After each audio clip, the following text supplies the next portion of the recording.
애니월드 오타쿠판에서 나오는 이야기들은 그냥 웃자고 하는 소리이고 특정인을 비하하거나 명예를 훼손할 의도가 없음을 밝힙니다. 안녕하십니까. 애니월드 오타쿠 버전 제7회 녹화를 시작하겠습니다. 오늘도 변함없이 우리 세 분의 패널들 나오셨는데요. 네, 오늘도 새로운 이야기를 진행할 것 같은데요. 네, 보다 좀 전문적인 방향으로 설정을 하고 싶어하는 김프로입니다. 네. 네, 안녕하세요. 초아이스입니다. 오늘은 픽사와 디즈니에 대해서 최근 신작인 몬스터 대학교에 대해서 얘기를 한번 해보겠습니다. 아니 그건 제가 자기소개하는 자기 근황이 어떻게 이런 말씀을 하셔야지. 잘 지내고 있습니다. 몇 대사도 제가 없는데 그걸 하시면 어떻게 하십니까? 네, 잘 지내고 있습니다. 네, 미래의 오타킹 사랑입니다. 오늘은 달력을 하나 가져왔는데요. 이게 몬스터 달력이에요. 저도 좋아합니다. 곧 나올 게임인데 많이 즐겨주시기 바랍니다. 닌텐도. 자, 그러면 그 오정현 아나운서가 진행하는 KBS 애니월드 그 공중파 프로그램을 보시고 나서 저희가 함께 얘기 나누겠습니다. 자, 함께 보시죠. 자, 그러면 이번 주에는 어떤 신작들이 있는지 한번 살펴볼까요? 애니월드 이번 주 개봉 신작입니다. 첫 번째로 소개해드릴 애니메이션은 몬스터 대학교입니다. 작품성과 흥행성을 둘 다 겸비한 명작을 탄생시켜 애니메이션계 명가라 불리는 픽사의 14번째 작품이죠. 애니메이션 장르에선 최초로 선보이는 프리퀄인데요. 전편인 몬스터 주식회사보다 시간상으로 앞선 얘기를 보여주고 있는 후속편이라고 볼 수 있죠. 주인공들의 풋풋한 모습을 엿볼 수 있는 몬스터 대학교는 몬스터 주식회사와 어떤 다른 점을 선보일까요? 썰리와 마이크는 인류 몬스터가 되기 위해 몬스터 대학교에 입학합니다. 야, 감격스러움이 온몸에서 느껴지네요. 썰리와 마이크는 1313년에 건립해 수많은 인재들을 양성시킨 몬스터계 명문대학교, 그중 취업 100%를 보장한다는 겁주기 특성화대학 동기로 만나죠. 거기다 수많은 동기 중에 기숙사 룸메이트까지 되는 인연으로 둘의 만남이 시작됩니다. That was awesome. What am I doing? James B. Sullivan. Mike Wazowski. Listen, it was quite delightful meeting you and whatever that is, but if you don't mind, I have to study my scaring. You don't need to study scaring, you just do it. Really? I think 의욕 넘치는 마이크와 조금은 건방진 썰리. 벌써부터 둘의 견해 차이가 뚜렷하게 보이네요. 네, 오늘 얘기 나눌 이제 몬스터 대학교 이제 애니메이션을 함께 봤는데요. 뭐 저는 사실 이제 프로그램 공중파에서 이제 소개를 하다 보니까 이 영화 관객 수에 좀 관심이 있어요. 얼마나 잘된 영화인가 이제 관객 기준인데, 이 몬스터 대학교는 그 전 작품인 뭐 몬스터 주식회사에 비해서는 관객이 좀 많이 안 든 것 같은데, 그 이유가 뭘까요? 후편이라도 후속이라도 좀 꽤 들었어야 됐는데. 그런데 생각해보니까요, 지금까지 여기서 소개한 것 중에 제일 많이 본 것 같아요. 그러네. 저는 경쟁 작품 네. 대체제라고 말씀드려야 될 것 같은데요. 그 일루미네이션 스튜디오의 다른 경쟁작이 하나가 나왔는데, 이 작품이 몬스터 대학교를 뛰어넘었죠. 바로 슈퍼배드 2라는 작품입니다. 굉장한 작품이죠. 그죠. 슈퍼배드 2가 디즈니의 전통과는 다르게 네. 그 유니버셜에서 히트작이 나왔는데, 전편에 이어서 2편이 빅히트를 치면서 몬스터 대학교의 그 점유율 이런 부분을 좀 깎아 먹었다라고 저는 생각을 하고 있어요. 몬스터 대학교가 주식회사보다 재미가 좀 없긴 했어요. 그리고 픽사에서 픽사 사상 첫 프리퀄 작품이다라고 표방을 하고 장시간 제작해서 만들었는데, 아무래도 그 주식회사의 그 후광을 뛰어넘지 못한 것 같습니다.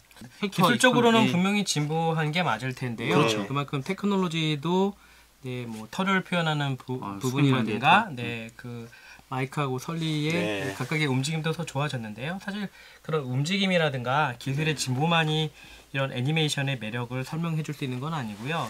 제가 생각했었을 때는 가장 큰 요인이 감독이 바뀌었어요. 감독이요? 네, 그래서 몬스터 주식회사일 경우에는 우리에게는 피트 닥터하고 지금 그 심슨의 감독으로 잘 알려져 있는 데이비드 실버맨이 투입이 됐었고요. 그만큼 베테랑들이 뭉친 결과가 나온 거에 비하면, 이번에 감독을 제가 보니까 댄 스캔론이라고 잘 모르시죠? 카에서 그 나왔던 단편 맡으셨던 그래서 분이죠. 카가 존 라스터 감독인데요. 자신의 장편에 그 바로 전편에 붙었던 그 메이트와 유령을 보고서 아마 감독을 좀 지정을 하지 않았을까라고 추측을 하고 있는데, 댄 스캔론의 첫 번째 장편작이기 때문에 또 전편을 뛰어넘을 수 있는 이런 부분보다는 어떻게 하나의 장편 데뷔작으로 보시는 게 더 좋을 것 같다는 생각입니다. 앞으로 기대해봐야죠. 네. 네. 그러니까 뭐 단편에 대해서 아까 얘기를 잠깐 했는데 그런 픽사의 시스템이라고 해야 될까요? 항상 영화 시작 전에 그 유려한 그 단편 애니메이션 항상 나오잖아요. 그게 픽사의 전통이라고 볼 수 없는 게 요즘에는 디즈니로 다 옮겨갔는데요. 디즈니에서 많이 네, 제가 방금 따끈한 소식을 하나 들었습니다. 그래서 어떤 얘기입니까? 오전 중에 제가 디즈니 쪽이랑 통화가 됐어요. 그래서 통화를 했는데 지금 뭐 다다음 주에 지금 프로즌이라고 우리말로 얼음왕국 개봉을 저도 예고편 거고요. 봤습니다. 네, 그리고 그때 게더홀스라는 미키마우스 신작 소개가 될 텐데 이런 형식이 바로 작년에 주먹왕 랄프와 그리고 그 이전에 상영했던 페이퍼맨 이런 형식이 바로 픽사를 그대로 따라한 디즈니가 돼버렸는데요. 사실 뭐 디즈니하고 픽사는 이제 같은 회사이기 때문에 그렇게 이해를 하시면 될 것 같고 이런 단편을 통해서 인정받은 감독들을 장편의 시스템으로 끌어올리는 이런 것들이 굉장히 좀 부러워요. 그런 회사 자체의 그 애니메이션 육성한 시스템 자체가 굉장히 픽사의 그런 장점이라고 볼 수 있을 것 같아요. 그 회사에서 회사의 그런 사내 작업 규모보다도 회사 직원들을 위한 교육적인 그런 장소들이 훨씬 더 부지가 넓다고 그러더라고요. 뭐 픽사 대학이라고 부른다고 하더라고요. 네, 작업 환경 관련된 부분인데 제가 전에 듣기로는 근데 좀 약간 차이점들은 있습니다. 뭐 디즈니는 버뱅크 쪽에 있을 거고요. 그리고 픽사는 아마 실리콘밸리 쪽이죠. 네, 그 약간 차이들이 있을 텐데 두 회사가 일단 다르게 운영을 하고 있고요.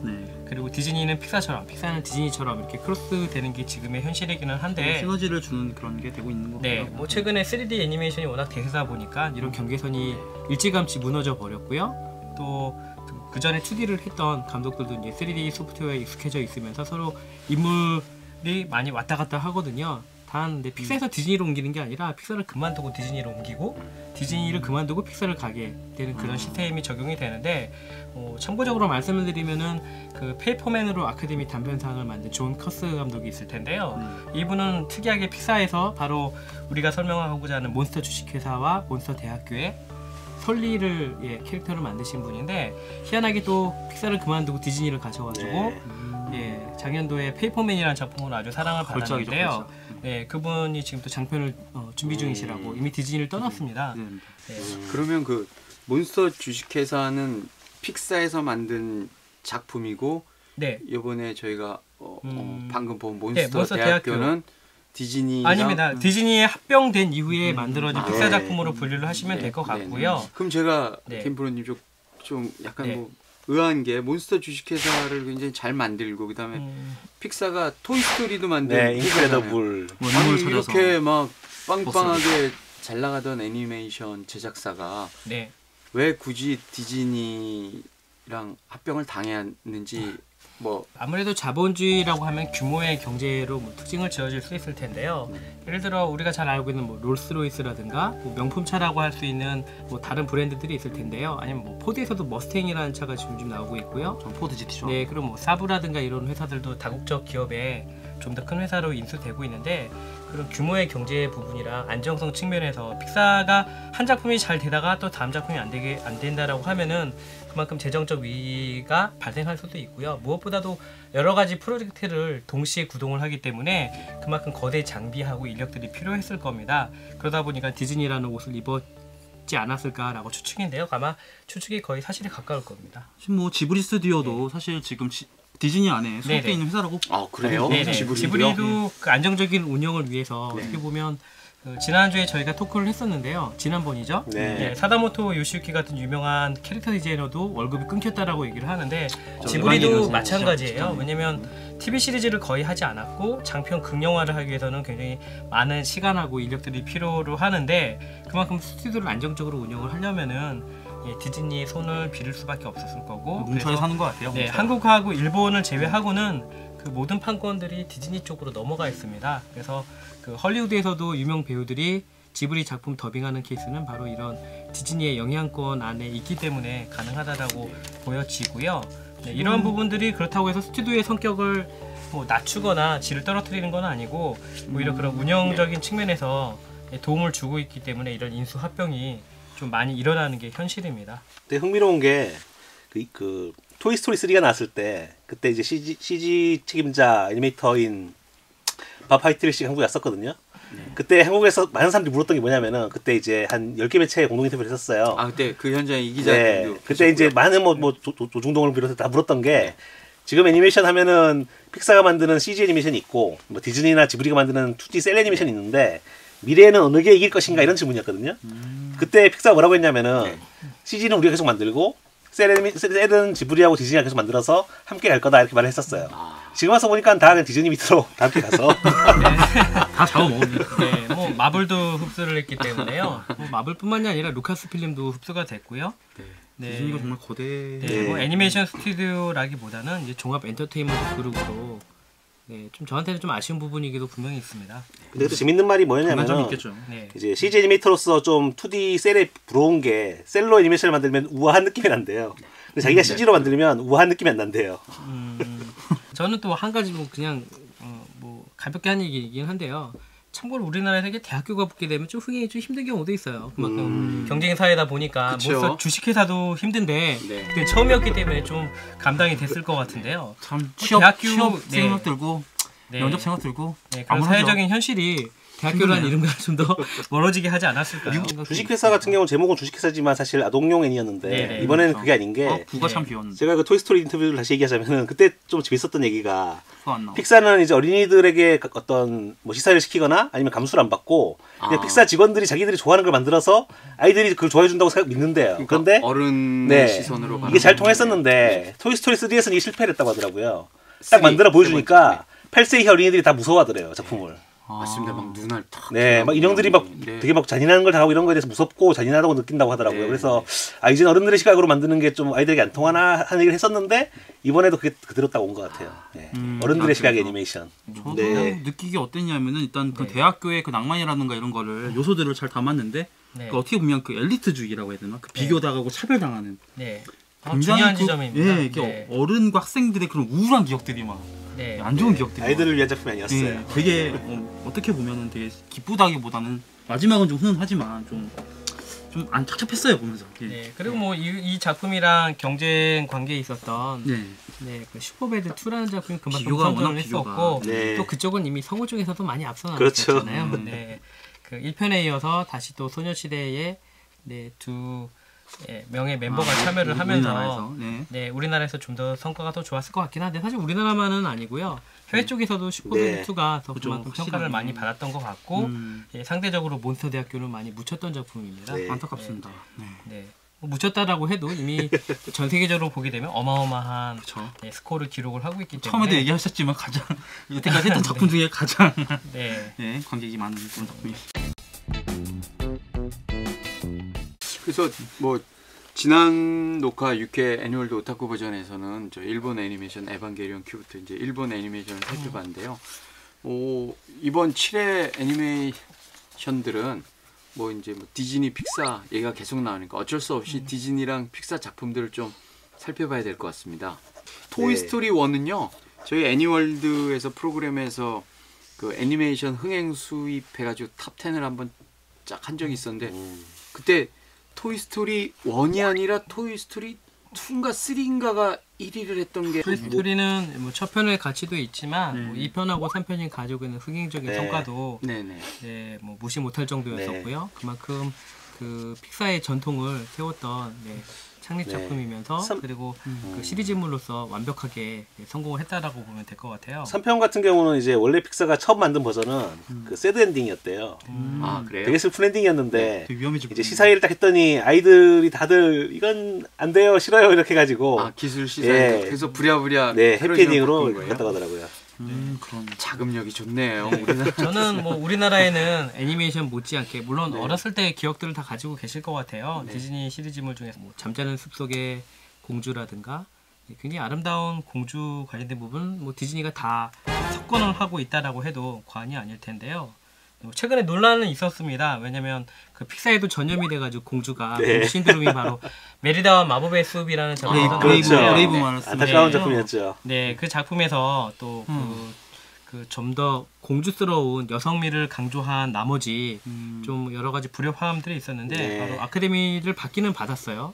그것도 주먹이랑 붙어서 메리다 마법의 숲이 받기는 받았는데 결국 브렌다 치프먼이 예, 디즈니 픽사를 떠나는 그런 하나의 이유를 만들기도 했고. 저 개인적으로는 랄프가 훨씬 좋았어요. 저도 랄프. 네, 그래서 저도 랄프를 좀 응원하긴 했는데 저는 네. 뭐 어디 응원할 것 이렇게까지 강조돼서 말씀드리는 게 아니라 디즈니 픽사의 그만큼 경계선이 무너지고 있는 현실에서 네. 네, 앞으로 또 새로운 강자는 누가 될 것인가 뭐 이런 부분도 주목을 해야 될 것 같습니다. 뭐 좀 네, 그래서 뭐 어렸을 때 기억하시는 작품들이 굉장히 많으시죠.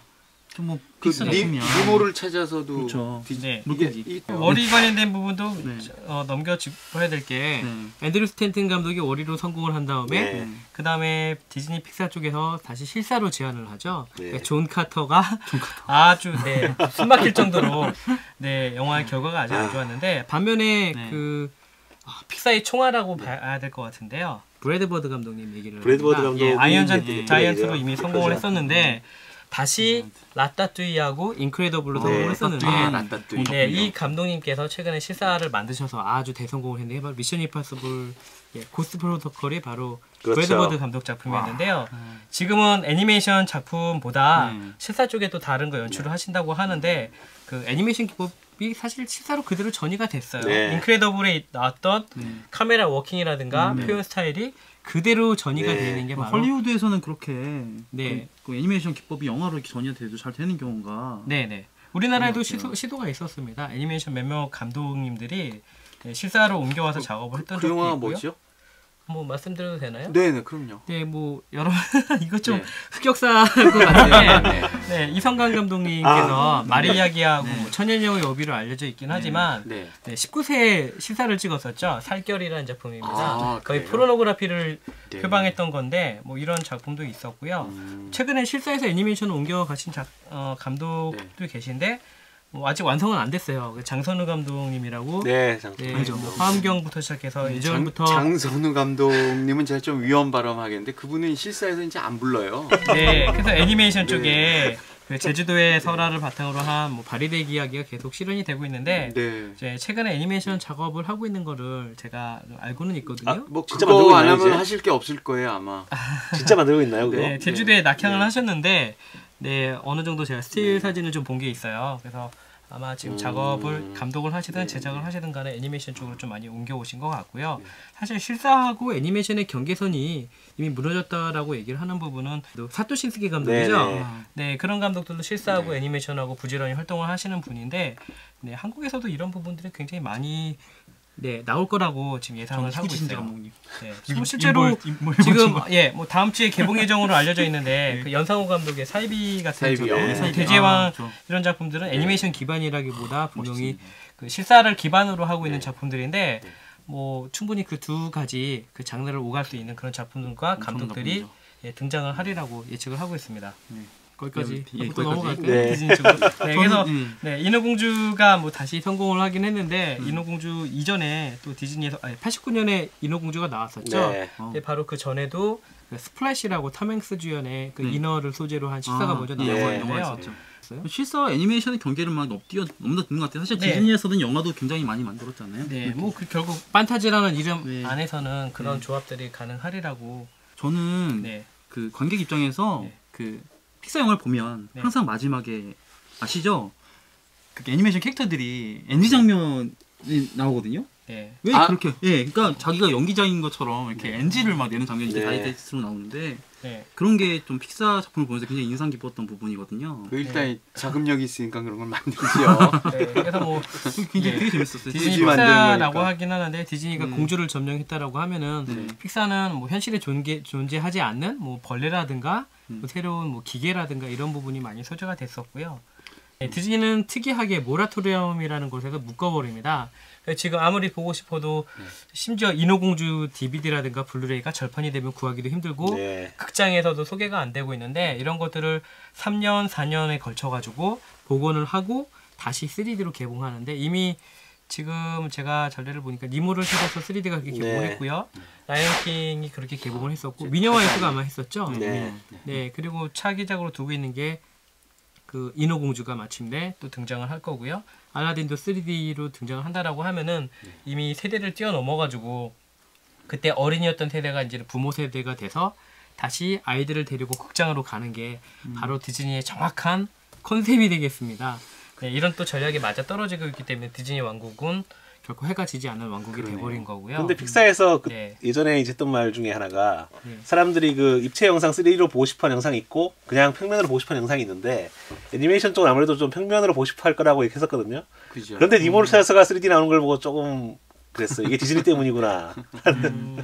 뭐 개인적으로는 어떤 작품들을 가장 좋아하시나요? 저는 디즈니 알라딘을 가장 아, 좋아했었습니다. 어떤 알라딘요. 알라딘 네. 명작이죠. 노래가 특히. 그때 그 저번에 부천 네네. 그 영화 때 그 네. 공연 그 부천 피로 할아버지 네네. 오케스트라가 네. 디즈니 음악 공연 했었잖아요. 아, 네. 예, 그때 많이 아마 하더라고요. 제가 들어왔었는데. 일했을 때 그 인어공주 감독님이었던 존 머스 감독님이 네. 2011년도에 방한하셨었고 또 이분이 물론 알라딘의 감독님이기도 네. 하셨고 헤라클레스 만드셨을 때 그때 기념 공연을 한번 했었거든요. 그걸 2012년도 때는 그 포카운타스하고 네. 판타지아 2000의 감독이었던 에릭 골드버그가 방한을 했었는데요. 네, 이때 기념으로 해서 디즈니 음악이 좀 더 그 대중과 만날 수 있는 기회를 디즈니 OST 통해서 많이 소개를 했었는데 뭐 다들 워낙에 익숙한 선율 때문에 또 기억을 또 잘해주시는 것 같아요. 디즈니 음악이 워낙에 훌륭하기 때문에 사실 우리나라에 디즈니 음덕들이 굉장히 많아요. 네. 네, 그래서 디즈니를 음악을 좀 이렇게 라이브로 듣고 싶어 하시는 분들이 많은데 그 소개하는 자리가 많이 생각보다 없더라고요. 그 뭐 워낙 자본력이 좋으니까 뭐 타잔 같은 경우에 엘튼 존이 네, 노래 뭐 최고의 뭐 아티스트가 만들어진. 근데 저는 개인적으로 타잔이 엘튼 존이었나요? 그 라이언 킹이 엘튼 존. 아 죄송합니다. 저는 조금 틀려도 네티즌들이 이해해줍니다. 네. 아마 저는 그 피디님 세대에서 그때 아마 가장 극장을 많이 찾지 않았을까라고 싶은데요. 아마 데이트 하실 때라든가 이때 많이 보셨을 것 같아요. 근데 저는 사실 어렸을 네. 때 그 저기 텔레비전으로 봤는데 아마 TV실 것 같아요. 네. 그 디즈니 애니메이션이요. 판타지아 그 네네. 이렇게 나오면서 네. 미키 마우스 막 이렇게 물에 네, 뭐 맞아요. 빗자루가 쓰고 네. 그게 굉장히 충격이었어요. 네, 판타지아 네. 아마 2000을 말씀하시는 네, 것 네, 같은데 네, 네. 바로 디즈니를 설립했던 그 월트 디즈니하고 로이 디즈니 같은 그런 것들을 원했었어요. 음악을 애니메이션으로 치환한다. 네, 이런 네. 공식화해서 판타지아라는 프로젝트를 추진했는데 네. 아쉽게도 극장에서 성과가 별로 좋지 못했었어요. 네, 아이맥스로도 개봉을 했었는데 디즈니를 대표하는 작품인데도 불구하고. 네, 근데 지금 한번 제가 이 작품을 2012년도 때 35mm를 처음 개봉을 하면서 작품을 봤는데 정말 멋진 작품이에요. 네, 이제는 뭐 디즈니 쪽이랑 처절한 좀 얘기를 해봐야 될 것 같은데요. 바로 이 평온하던 디즈니 왕국에 변화가 생깁니다. 그래서 디즈니 쪽에 소속이 돼 있던 전 사장이죠. 바로 제프리 카첸버그가 드림웍스 SK지와 스필버그와 데이비드 게펜하고 결국 회사를 세웁니다. 드림웍스. 그러면서 드림웍스라는 회사가 세워지는데요. 그때 아마 첫 작품으로 제가 기억하기로는 실사에서 피스메이커라는 작품이 있었고요. 그 다음에 작품들 다 기억을 하시나요? 압니다. 네. 슈렉. 아니에요. 그래서 저는 좀 그때 틀려도 괜찮습니다. 바로, 네, 저는 틀려도 그 뭐 디즈니 쪽에서 뭐 큰 여자 애니메이터로서 굉장히 실력이 좋다라고 인정을 받았었던 브렌다 치프먼의 데뷔작이 나오죠. 할리우드 최초의 여성 장편 애니메이션으로 기록이 되는데 아마 이집트의 왕자일 거예요. 이집트 왕자. 네, 그래서 이 구약 성서를 바탕으로 해서 그런 작품들이 나왔었는데 사실 피스메이커하고 이거까지 본 다음에 네. 드림웍스가 뭔가 재밌는 작품이 아니라 예술 영화 하려고 하는 건가라는 생각을 좀 했었어요. 네, 물론 스필버그의 다음 작품이 기다리고 있기는 하지만 이때 아주 홈런을 치는 작품이 한 몇 년을 상관을 두고서 계속 나오는데요. 바로 디즈니하고는 정반대로 밀어붙이자라는 전략이 아주 보기 좋게 먹혀 들어갑니다. 바로 슈렉이 되겠죠. 이게 시작이죠. 네, 그래서 싸움이 시작. 마이크 마이어스하고 스타캐스팅으로도 거기도 나갔어요. 디즈니 반대되는 전략이긴 하지만 좀 우스꽝스러운 배우인 마이클 마이어스를 좀 더 확실한 스타로 자리매김하게 했고 또 그 안토니오 반데라스라고 그때 한참 액션 배우로 잘 나가던 스페인 배우인데 바로 그 장화시는 고양이 역할로 나오죠. 그래서 결국은 디즈니를 침몰시킬 수 있을 정도의 파괴력을 가질 수 있을 것인가라고 하는 의구심들이 많았는데 슈렉이 단순간에 애니메이션에서 중요한 작품으로 떠오릅니다. 그리고 이때 3D 애니메이션 정책 지향을 하게 되는데 이때 슈렉을 바탕으로 해서 드림웍스의 애니메이션이 근간이 이루어지는 그런 순간을 맞이하게 됩니다. 그 제프리 카첸버그는 워낙에 욕을 많이 먹었던 사람이었었고 경영자 출신이었기 때문에 디즈니 2D 애니메이터들 장편 감독들하고 굉장히 싸움을 많이 일으키고 분란을 일으켰는데 사실 애니메이터들한테는 굉장히 악명 높은 사람입니다. 사실 드래곤 길들이기 1이 많이 성공을 했었거든요. 그런데 결정적으로 작년에 무너진 게 그 가디언스라는 작품으로 아주 침몰을 겪었는데요. 지금 결국 그 침몰을 겪다 보니까는 많은 직원을 해고를 하고 다시 드래곤 길들이기 2를 들어가 있는데 좀 쉽지 않아 보입니다. 드림웍스가 과연 디즈니의 대항마인가? 네, 이런 부분에서는 좀 갑자기 좀 판세가 너무 많이 기울어져 버려가지고요. 시간이 워낙 컸기 시간이 지나니까 다시 그냥 디즈니밖에 없는 것 같아요. 디즈니 픽사와 함께 모든 아카데미 수상자들이 디즈니 픽사 쪽에서 지금 계속 후보작들을 내고 있고 수상작들을 내고 있는데 뭐 한 스튜디오가 독주하는 게 그렇게 좋아 보지는 또 않거든요. 그렇죠. 서로 경쟁하는 게 좋은 거죠. 네, 그래서 저는 유니버셜 스튜디오의 슈퍼배드 2도 굉장히 그래도 고무적이라고 보고 있는데요. 근데 또 안타까운 거는 디즈니 작품들도 예전만 못해요. 흥행도 그렇고 네, 작품성도 그렇고 계속 지금 계속 하강세를 타고 있는데 그 디즈니 작품 모음집을 김선일 프로가 뭐 갖고 나오시지 네, 뭐 우리나라에도 그 많이 알려져 있기는 한데 아직까지 디즈니 역사 전집이라든가 그 역사 책에 나와 있지는 않아요. 오히려 일본에서는 디즈니랜드를 포함해서 가장 인기 있는 캐릭터로 디즈니들이 많이 나오고 있는데 좀 안타깝습니다. 왜냐면 한번 또 보여주세요. 네, 바로 이 초창기에 그 바로 신기선 윌리라고 하는 작품에서 미키마우스가 탄생을 하고 지금은 디즈니 애니메이션 스튜디오의 상징이 되어 버렸는데요. 뭐 지금 다시 또 부활 프로젝트를 하고 있잖아요. 네, 빠르면은 올해 안에도 한국에서도 이 디즈니 쪽에 미키마우스 신작 단편들을 만날 수 있으리라고 생각을 하고 있는데 우리나라에는 이렇게 뭐 유명한 덤보라든가 도널드 덕이라든가 그리고 뭐 계속 소개되고 있는 구피도 나오네요. 네, 구피도 나오고 신데렐라. 신데렐라도 나오고 이런 작품도 이상한 나라 앨리스도 그렇고요. 뭐 소개된 책이 거의 없어요. DVD가 조금 나오기는 했는데 이렇게 역사가 기록되어 있는 특히 이렇게 잘 안 알려져 있는 이런 작품들 같은 경우는 거의 소개가 되지 않았었거든요. 이런 애니메이션 뭐 인기작에 대한 편중은 상당히 좀 지양을 해야 되는데 이런 부분이 좀 많이 안타까워요. 네, 그 곰돌이프 30주년 같은 경우에는 결국 개봉을 못하고 그냥 DVD로만 직행을 했는데 그런 케이스가 아마 한국만 좀 유달르지 않았을까라고 생각을 하고 있고요.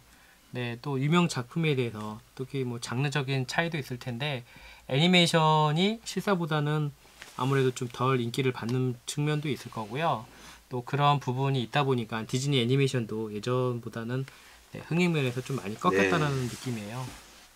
나 풍제는 정말 재밌게 봤는데도 흥행은 그렇게 많이 못했더라고요. 네, 특히 뭐 디즈니 픽사 작품에서 요즘 더 주목해야 될 거는 디즈니도 고집을 좀 꺾고 한국인 배우들을 해서 더빙을 해가지고 좀 더 재미를 보는 사례들이 많았는데요.